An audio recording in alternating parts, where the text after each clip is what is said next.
Hello, this is Dr. Grande. Today's question is, can I analyze the case of Holly Bobo? Just a reminder, I'm not diagnosing by this video, only speculating about what could be happening in a situation like this. If you enjoyed this video, please like it, subscribe to my channel, and consider supporting me on Patreon. I will put the link to Patreon in the description for this video. First, I'll take a brief look at the background of this case. I'll move to the timeline of the crime, then offer my analysis. Holly Bobo was born on October 12, 1990, and grew up in Decatur County, Tennessee. She lived in a house with her parents, Dana and Karen, as well as her older brother, Clint. The house was located in a rural area of the county. Now moving to the timeline of the crime. On April 13, 2011, 20-year-old Holly Bobo woke up at 4:30 a.m. to study for a nursing exam. She received a call at 7:30 a.m. from her boyfriend, Drew Scott. He was hunting turkeys that day on property owned by Holly's grandmother. He wanted to make sure that he had permission to do that. At 7:42 a.m., Holly made a phone call. Her phone was not used for an outgoing call after this point. All the transmissions were incoming after this. One of Holly's neighbors heard a scream from the Bobo family house a few minutes later. The neighbor called Karen at work at 7:46 a.m. to inform her about the scream. Around the same time, Clint woke up because the family dogs were barking. He looked outside and observed Holly in the garage with a man who was wearing camouflage. Clint initially believed that the man was Holly's boyfriend, Drew. He said that they were kneeling down facing each other and having a heated conversation. The man was doing most of the talking, and Holly was responding. Clint could not understand many of the words which were being said, but he did hear Holly say the words, "No, why?" He called his mother Karen and reported what he saw. Karen said to him, "That's not Drew. Get a gun and shoot him." Although I can understand the sense of urgency, the shooting part was probably not the best advice. Clint said that he answered his mother by saying, "You want me to shoot Drew?" Again, at this time, he believed Drew was the man that he was seeing. Karen called the police as Clint kept watching. Karen worked in a different county, so her 911 call went to a different dispatcher. This resulted in a delay. Meanwhile, Clint saw Holly and the man walking into the woods, at which point he realized the man was not Drew. Clint retrieved a pistol and went outside. He saw blood in the garage. Later, it was determined the blood was Holly's. Clint called the police, who arrived 10 minutes later. Here's what the police found during their investigation. Clint said that the man was about 6 feet tall and weighed about 200 pounds. The camouflage clothing covered him from head to toe. He had dark hair, which was visible beneath his hat. A palm print was found on Holly's vehicle. By examining cell phone pings from Holly's phone, the police determined her phone traveled north about 20 miles and reached Interstate 40 at about 8:30 a.m. At about 9 a.m., it moved south using a different route. The phone was disabled at 9:25 a.m. The police found several items belonging to Holly along rural country roads, including a note card, lunchbox, a receipt containing her name, homework, cell phone, and the SIM card from that cell phone. Someone had removed the card from the phone. A neighbor of the Bobo family saw a white truck speeding away from the area around the time of Holly's disappearance. Initially, a man named Terry Britt was the center of the investigation. He appeared to be a good suspect for a number of reasons. He matched the description offered by Clint. His voice was similar to what Clint had heard. Cadaver dogs alerted to 4 tools and 2 vehicles belonging to Terry. Terry spent years in prison for kidnapping and assault of a sexual nature. He had a history of stalking women with blonde hair. Terry told the police that he had purchased a bathtub and was installing it during the time of Holly's disappearance. The store where he supposedly bought the bathtub had no record of the purchase. Terry's only alibi witness was his wife. She went to work that morning, but Terry called her and told her to come home and stay with him for the rest of the day. Terry allegedly changed his hair after Holly's disappearance. Ultimately, the police determined they did not have enough evidence to charge Terry Britt. the police shifted their attention to a man named Zach Adams. In order to discover or fabricate evidence against Zach, the police arrested his brother Dylan for unrelated charges. Dylan was allowed to plead guilty and avoid jail time, but was required to live with a retired police officer who he had never met. The retired police officer called 911 5 weeks later and said that Dylan wanted to confess to Holly Bobo's murder. The idea of living with a retired police officer must be part of the state's new probation to confession program. After being manipulated and coerced by the police, Dylan told them that he was involved in Holly's death, along with 3 other men: his brother, Zach Adams, a man named Jason Autry, and a man named Shane Austin. Dylan's confession did not match much of the evidence. He did not offer any details about what happened. In one version of his confession, Zach killed Holly. In another version, Jason was the killer. Reportedly, Dylan had intellectual limitations, which included an impairment in his awareness of time. Dylan later recanted the confession, but the police moved forward with charges anyway. They were not going to let the truth interfere with their case. Shane Austin was initially offered immunity to testify against Zach Adams, but the state backed out of the deal after realizing that Shane was not able to offer any useful information. For example, he did not know or was not willing to tell them where the body was located. It never occurred to the police that Shane could have been innocent. On September 7, 2014, Holly's partial remains were discovered near Interstate 40, about 6 miles from the residence of Zach Adams. There was a bullet hole in the back of her skull. On February 27, 2015, Shane Austin was found dead in a hotel room in Florida. He had brought an end to his own life.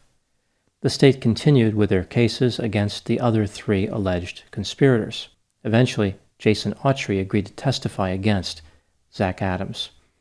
Zach Adams was tried in September of 2017. Jason said that on April 13, 2011, he made his way to Shane's residence to buy drugs. Shane, Zach, and Dylan were there burning evidence. Jason saw Holly's body wrapped in a blanket in the back of Zach's pickup truck. He agreed to help Zach dispose of the body. The men drove to a place where Interstate 40 crossed the Tennessee River. After they unloaded Holly's body, they realized that she was still alive. Zach shot her in the back of the head with a revolver. Afraid that somebody had heard the noise, they dumped her body under a different bridge, which was nearby. On September 22, 2017, Zach Adams was found guilty of all charges, including first-degree murder. The next day, he was sentenced to life in prison plus 50 years. A few months later, in early 2018, Dylan Adams entered an Alford plea to facilitation of first-degree murder and especially aggravated kidnapping. He received 2 35-year sentences, which are to run concurrently. In September of 2020, Jason Autry was released from prison as part of his plea deal with the state. Now moving to my analysis. Was Zach Adams actually guilty of murder? His case speaks to the other cases, because if Zach is innocent, it's likely the other defendants are innocent as well. Let's take a look at the factors both for and against the idea that Zach Adams was guilty, starting with the inculpatory evidence. 2 items connected to Holly, the note card and the receipt, were found close to where Shane Austin lived. Zach drove a white pickup truck. As I mentioned, a neighbor had seen a white truck speeding away from the Bobo family house on the morning of Holly's disappearance. Jason testified that Zach was the killer. In a confession that was later recanted, Dylan implicated Zach as well. Zach had a long criminal history, including offenses involving methamphetamine. Now moving to the exculpatory factors. It seems clear that the state offered Jason a good deal to testify against Zach. Jason was released from prison, whereas Zach Adams will spend the rest of his life in prison. Long before the trial, Jason accused investigators of trying to coerce him into falsely testifying against Zach Adams. Jason's version of the events was completely different than the one offered by Dylan. Holly's body was not found under the bridge, where Zach and Jason supposedly disposed of it. During the time Jason was supposed to be helping Zach dispose of the body, he talked to his girlfriend and his mother on his cell phone. I guess committing a felony was not exciting and productive enough for him. He figured it was a good time to multitask. No physical evidence connects Zach to Holly's murder. At 8:19 a.m., which would have been in the middle of the kidnapping, Zach's phone was miles away from Holly's phone. Their phones did not enter the same sector until 9:10 a.m. It is believed that Holly was already dead at that point. Based on Jason's story of how he and Zach traveled on the morning of the murder, Zach's 1998 Nissan Frontier would have had to travel over 1,200 miles per hour. So in order to make the times work, it would have had to go about that speed. This is over 10 times the maximum speed of a 1998 Nissan Frontier. The only way an old Nissan Frontier could achieve even 120 miles per hour is by being dropped from an airplane. Zach's palm print did not match the one found on Holly's car. None of the 4 alleged conspirators matched the physical description offered by Clint Bobo. A former investigator testified for the defense. He was confident that Terry Britt was the real killer. Terry could not be excluded as the person who left the palm print on Holly's car. When he was being interviewed by investigators, Terry offered a detailed and creepy description of what the killer was probably feeling. When considering the evidence, do I think that Zach Adams is guilty? No, I don't think he's guilty beyond a reasonable doubt, and I don't think he's guilty in reality. I think one could make a better argument for Terry Britt being guilty, but here again, there isn't enough evidence to be certain beyond a reasonable doubt. There's really no way to know who committed this murder in reality. What do I think happened in this case? This is just a theory, my opinion. This is one of those cases where it doesn't appear as though anyone is telling the truth. This includes not only the suspects, but law enforcement as well. I think it's reasonable to believe that Holly was walking to her car when she was attacked by a man working alone. He injured her and then dragged or carried her to a vehicle. Not long after this, he murdered her. The assailant probably did not know Holly or did not know her well. This is consistent with the report that she screamed. Most people would not scream when being approached by a friend. The story that Clint offered about Holly walking into the woods with a camouflaged assailant doesn't really make a lot of sense. Most people in his position would have confronted the mysterious man, yet Clint waited several minutes before exiting the house. His story made it seem as though the assailant was in a heated discussion with Holly, which I think is very unlikely. Again, I think Holly was injured at the beginning of the confrontation. The assailant probably watched the house and figured out her routine. That's how he came up with the idea of attacking her in the garage. He was not particularly sophisticated. For example, he disabled her phone only after the murder, and he did not attempt to hide her belongings. Again, they were scattered along various roads. Law enforcement, of course, was very concerned about this case. They were desperate to get some type of resolution. They saw Zach Adams and thought he was a safe suspect. He had a long criminal record, and maybe they figured he deserved to be in prison for life, whether he did it or not. They targeted his brother Dylan, who they knew had an intellectual limitation, and intimidated him into providing a false confession. That confession wasn't any good, but it was enough to make arrests. Shane permanently removed himself from the picture, therefore Jason was the only person the state could target to testify against Zach. Really, his testimony was all the state had. The state presented Jason with an attractive offer, which he accepted. Now moving to my final thoughts. Regardless of who is responsible for the murder of Holly Bobo, the investigation into her murder was tainted by improperly obtained and inaccurate confessions. The police will never regulate their behavior as far as trying to get someone to confess. They are more concerned with closing the case than convicting the right person, especially when they believe the suspect deserves to be in prison, whether they were guilty or not. With this in mind, it's important that citizens avoid talking to the police. I think there is the sense from many suspects that the police have some type of mythical ability to detect lies, or the police are trustworthy. It's almost like these suspects believe in a magical entity who is going to force them to confess, like the suspect no longer has a choice.